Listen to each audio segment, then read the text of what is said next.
Hello, today we're going to be talking about the Paleocene-Eocene thermal maximum.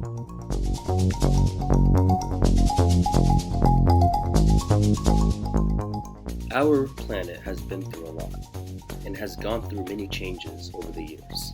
So, let me take you guys back in time when Earth looked much different than when it looked today.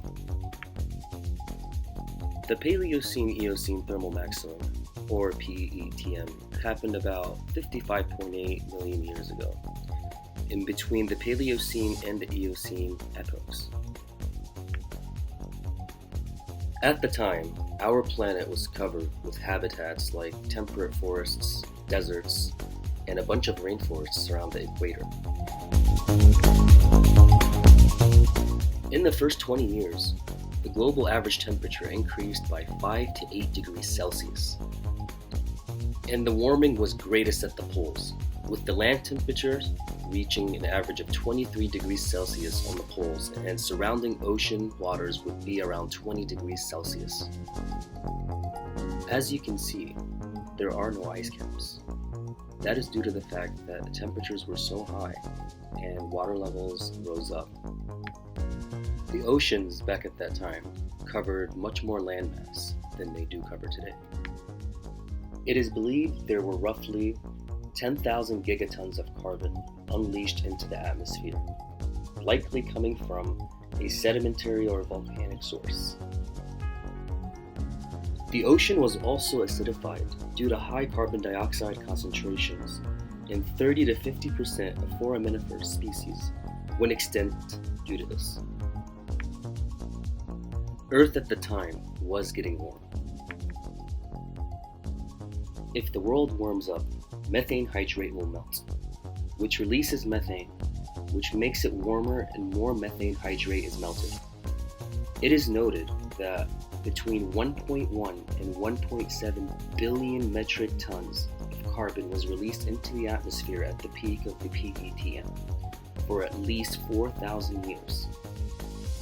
55 million years ago, there was a large rise in the amount of CO2 and other greenhouse gases in the atmosphere.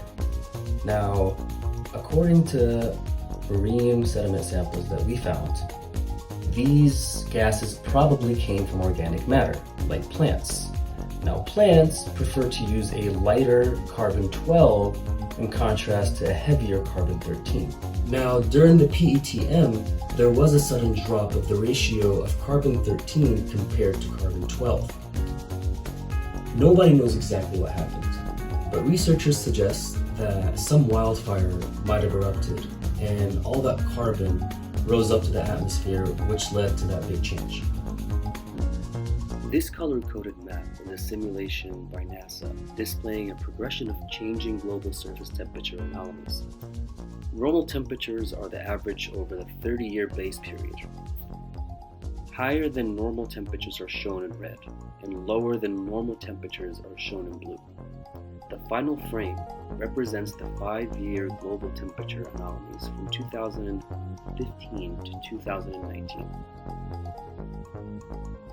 As of 2014, 9.8 billion metric tons of carbon was released into the atmosphere as a comparison. During the PETM, as we mentioned before, it was releasing 1.7 billion. Today, we are releasing more than 4 times as much. If we don't get our act together, we could catch up to the PETM.